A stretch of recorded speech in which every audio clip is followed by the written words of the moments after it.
Right, hopefully you can hear me. I'm not going to check today. I'm just going to use the force and hope that it all works out. Um, today, I've got a friend. He is a cave diver.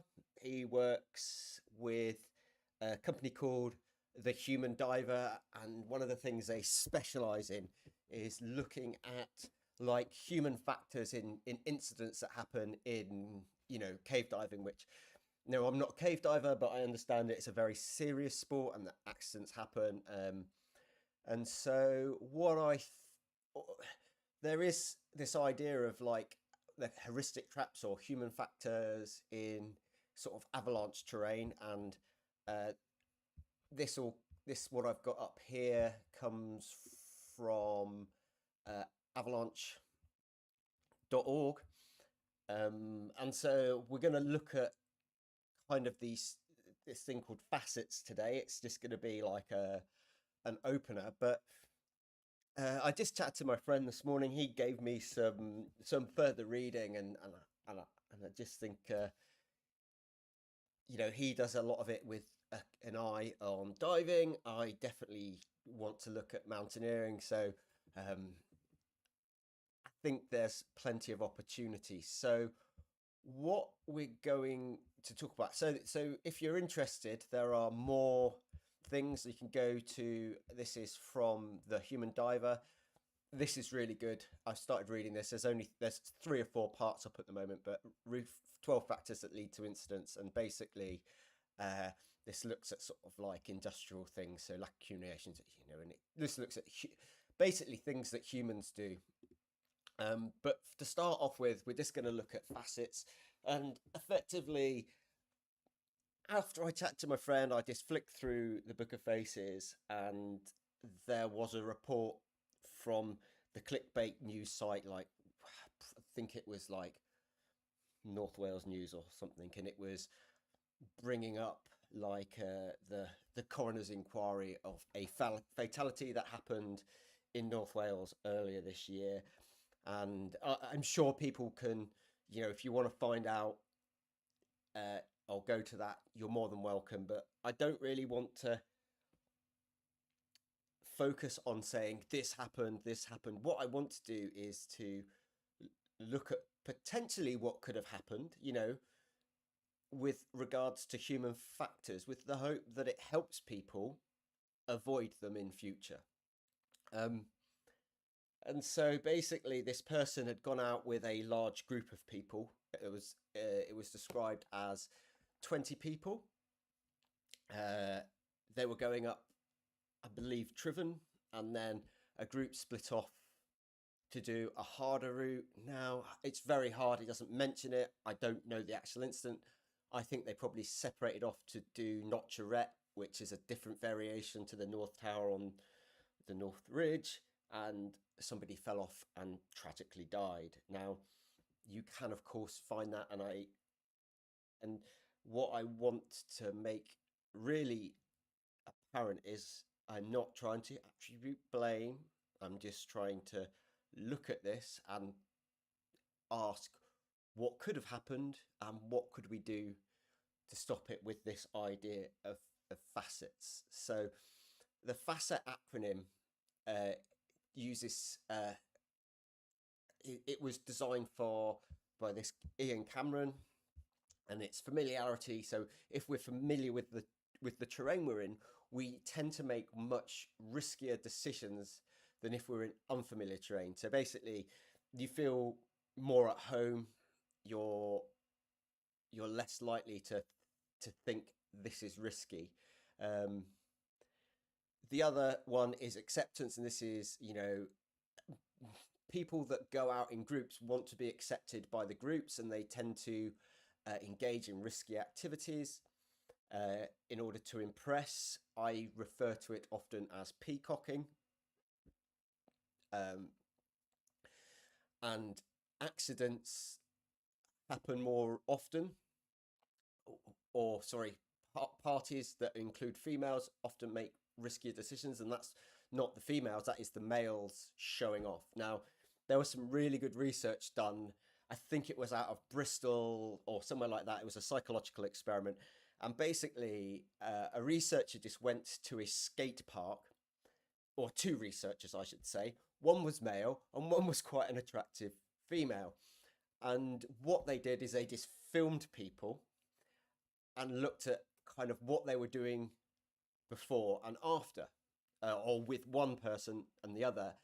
And what they found is when the attractive female researcher was there, the males would engage in trying to do better tricks, and so it's, basically human nature is, we try to show off. We're going to come into this a little bit later with this instant. The other thing is like consistency. Some people set out, we're going to get to a summit.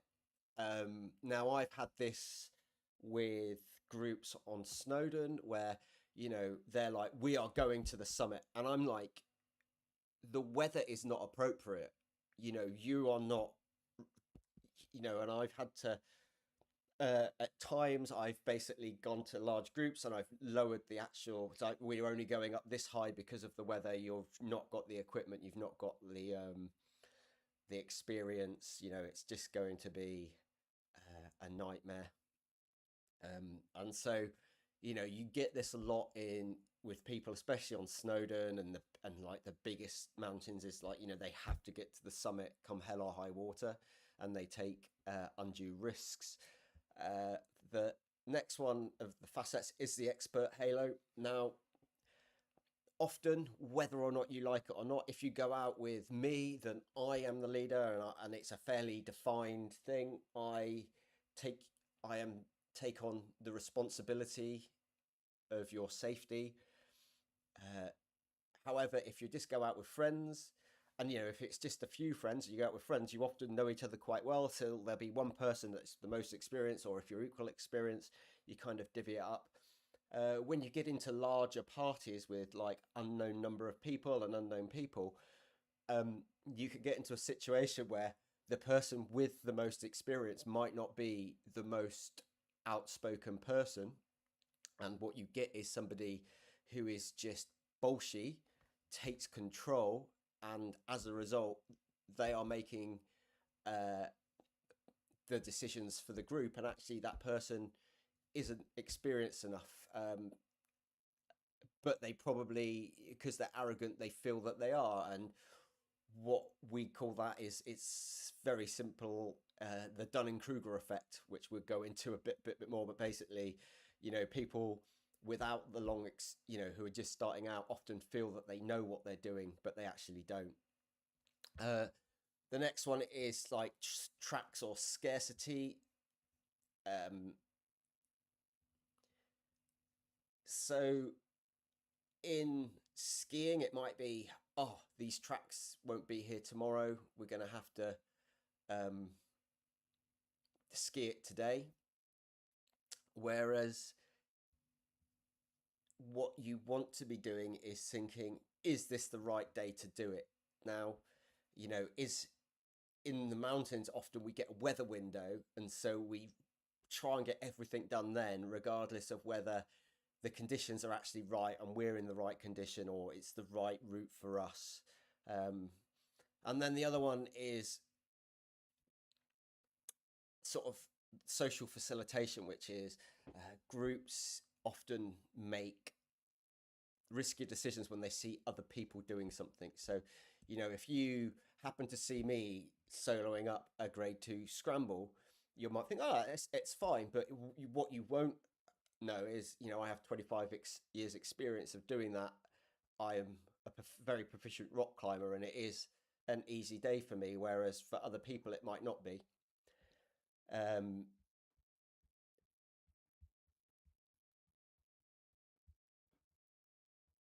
and often can happen for people. This is especially for people with lots of experience, where they might see people doing something risky, and because other people are doing it, they're like, okay. And so, with regards to this incident and what happened, the first thing that I noticed about this was there were 20 people in the group to go scrambling up Triven. Now, as a I've been a mountain leader since 1997.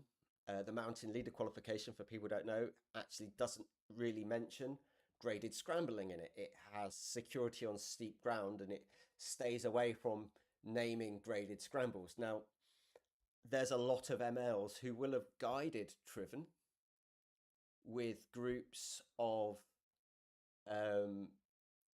probably up to 10 people, could be up to 10 kids. I've taken 10 kids up there, but often the way that I've maintained safety is that if you know the mountain well, you can avoid the grade 1 scrambling. And so it belies, people probably aren't aware that actually when we are taking groups of kids up like the North Ridge of Triffin, we aren't taking them up what would be the true North Ridge. We're avoiding things specifically like the North Tower that you can go around the side in the gully. If you get my guidebook, Snowdonia Mountains and Snowdonia Mountain Walks and Scrambles, you will find in there that I've put in there are lots of variations to getting to the summit of Triven. The other one is we might not go up the North Ridge, we might just take them up the South Ridge and go back down. When it comes to actual taking people up the grade 1 scramble, I get really nervous, and I've now got the MCI. So the MCI is the Mountaineering and Climbing Instructor Award, which is the minimum award, they say, for taking people up scrambles. Now, I've had this since 2006, and to me, still the riskiest form of work I do is taking people scrambling on grade 1 terrain. And the reason that it's the most terrifying for me is when we're on grade 1 terrain, we can still get into very serious, like life-threatening positions, but we're unroped. Now, for me, as soon as I take people advanced scrambling, what I have is people on a rope. And so it is way, way easier for me to kind of not guarantee, but keep people safe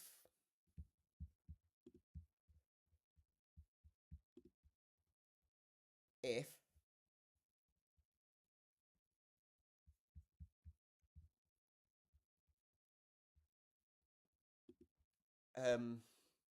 I've got them on a rope.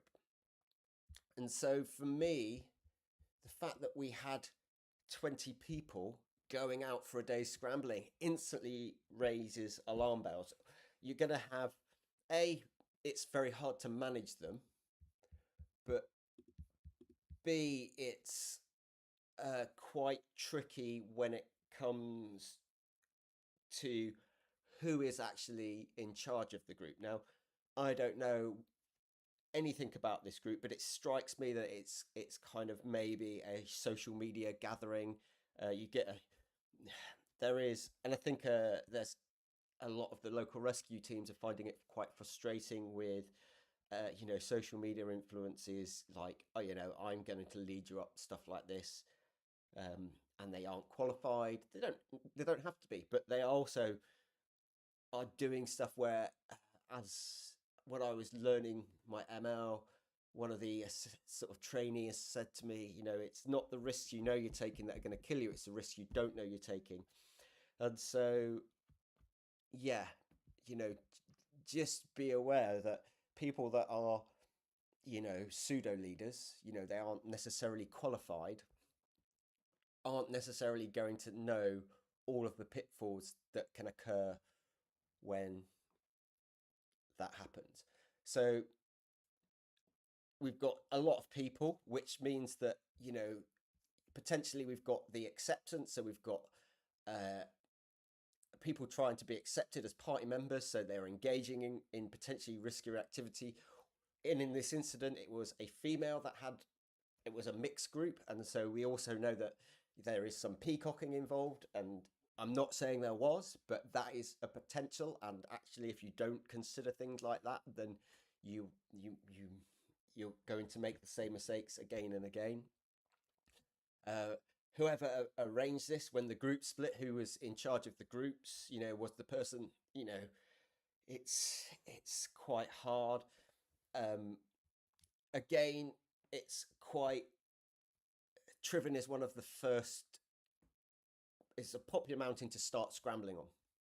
You can't really get to the top without, so often people are quite familiar with it. So whether or not familiarity was a thing, um certainly when the group split, there was there was an easy group and a hard group, and this person went on the hard group, and it's was, if you were with me, I literally would never take somebody on a grade 2 scramble without having them on a rope, and I would have 2 people maximum, maybe 3, but generally if I'm leading uh grade 2 and 3 scrambles, I want my clients on a rope, uh, because otherwise you're basically teaching somebody to solo rock climb, and you just don't teach people that, not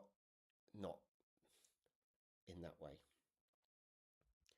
uh it's hard to say whether there was issues with the expert halo, like whether the person that was the de facto leader was actually experienced, or whether there was, if the group split up, who took the advanced group.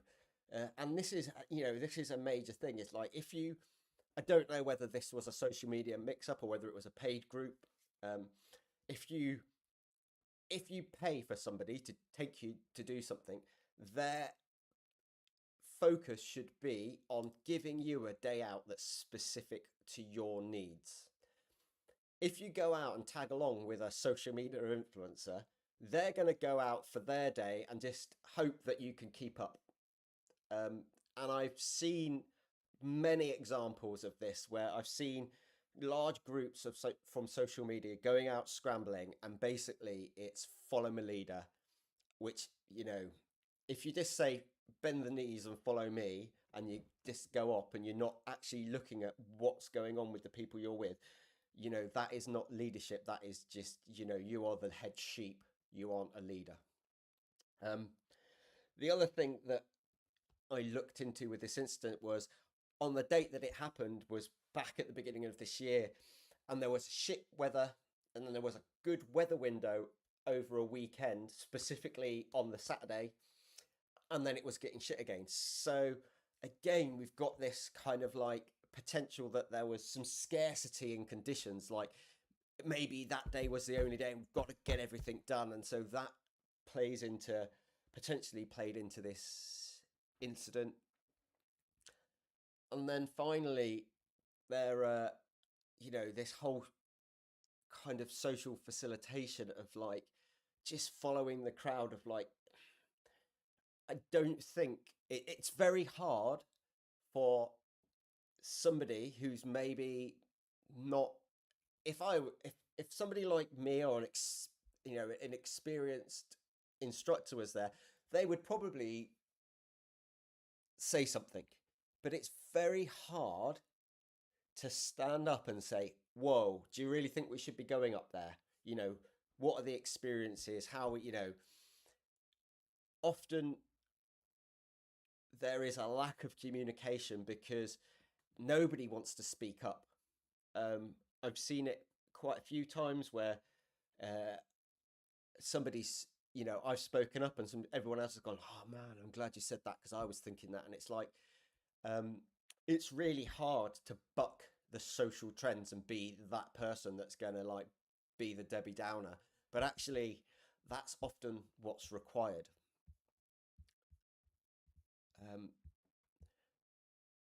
And so, yeah, it's what happened on this particular incident. Hopefully, I'm sure people will be able to guess from just looking at the news and of what and who I'm talking about. But none of this is apparent. None of this is like, I've got no evidence of this, but this is the sort of analysis that I would look at if I'd had an incident like this. And hopefully over the I don't necessarily want to use things like this, but there will be other incidents that are worth looking at, I think, and we can look at. And I'm certainly going to go more into. I'm going to explore these things a lot more. So I'm definitely going to look through this Dirty Dozen and kind of try and develop it for climbing. I might even, if you're interested, there's things like I was recommended this book called Under Pressure. Again, it's just human factors. But yeah, it's hopefully what you've uh, what we've got from this is that you know there are various factors involved in what we do outside where basic psychology undermines our normal thought process, and often what these human factors are boiled down to is we just want a simple model of the world. We don't want everything to be super confusing, so we create much simpler models. And often when we simplify those models,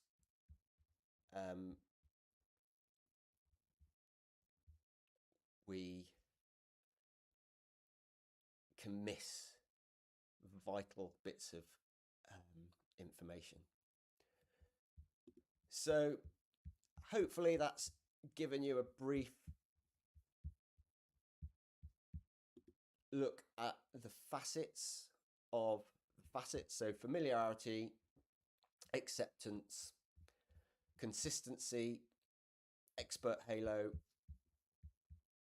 and the tracks and the scarcity of everything, and social facilitation. And what's really interesting is certainly these,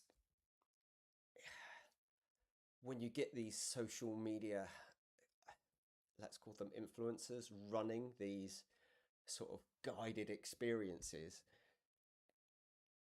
there is a lot of these social media influencers are like, oh, being qualified, so, I don't need to be that. And it's like, well, that's all well and good, but actually I bring you back to one of my first points. It's the risks you don't know you're taking that are likely to kill you.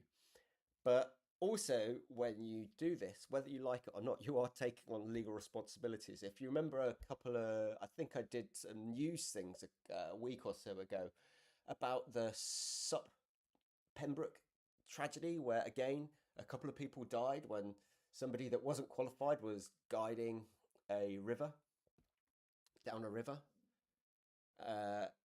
It was raining a lot, so the conditions weren't great, but they'd obviously decided that they were going to do it. That person had obviously guided that before, so they had familiarity. They were probably covered in this consistency. They were committed to the goal. The expert halo, the de facto leader, wasn't actually qualified and probably didn't know to a certain extent the risks they were taking. And that led to fatalities, and it led to the person that had taken on the role of being an instructor being taken to court. And I think it was corporate manslaughter because they ran a company. I am a member of a online sort of mountaineering and climbing interest group, and I know that it's sort of like an adventure group, and I know that after that has happened in the last sort of 3 months, they've totally changed how they run their kind of like events. They have a policy where the person who organises the event, they don't have to be qualified, doesn't matter. I'm all for that. But the person should have done the route before. They should do a risk assessment, and they're really encouraging people to be insured. And they've got a way that people can be insured, because essentially, if you've taken control responsibility for that group, i.e. on your social media page, you invite people along, you will be taking on some role of leadership, whether you like it or not. And if it's subsequently proved that you breached your duty of care to the people that you've invited along by being negligent, then if you own a house or any money, then that will be at risk if it goes through a civil case. If you run a business and you're doing it, then there is, a company, then corporate manslaughter is on the cards. So I just wanted to kind of like break down this one thing with whilst being like totally trying not to go into exactly what happened, but hopefully that gives you a little bit of a background in sort of like human factors or heuristic traps. And there's certainly more reading on here. They look at things like anchoring bias, where we settle on opinion based on information, original information. We don't adjust if we undercome new information. So, you look at a weather report, you don't back it up. We seek evidence that only supports out. So people that look at a weather report and only go to read the good ones. Another one is the sunk cost fallacy. This is really important with summit fever. People have put in a lot of effort to maybe get to the mountain and go up the mountain, and they might be 90% of the way up, but actually what they should do is turn around because of a situation has occurred, but they've put so much effort in that they're not willing to turn around.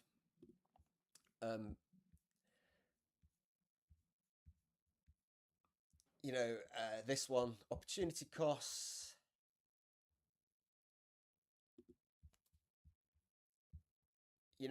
People that are overly optimistic will have, see when the reality is that these things are a lot harder than they actually are. The old Dunning-Kruger effect, people that don't know that much often think they are very well versed in something, and so they're overconfident, and then they realize probably after something, potentially when something bad happens, or they then realize that they're actually not very good at something, and then they kind of have this slow kind of realization of getting experience, and then finally this is the facets thing. So yeah, thanks. Just a short one today on that. Hope you enjoyed. I will see you later.